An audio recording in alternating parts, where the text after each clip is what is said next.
স্বাগতম আমাদের বিশেষ প্রতিবেদনে। আজ আমরা আলোচনা করব বহুল প্রতীক্ষিত চলচ্চিত্র দাগি এবং এর পরিচালক শিহাব শাহীনের সাম্প্রতিক ফেসবুক স্ট্যাটাস নিয়ে।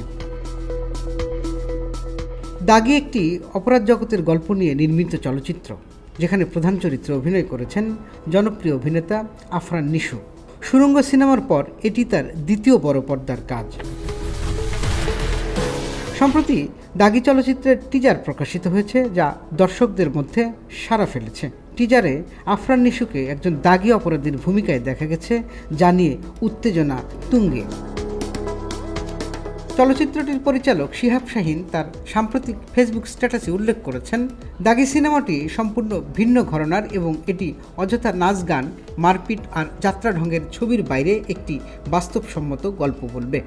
তিনি দর্শকদের আহ্বান করেছেন, যারা সত্যিকারের কন্টেন্ট ভিত্তিক সিনেমা দেখতে চান তারা দাগি মিস করবেন না।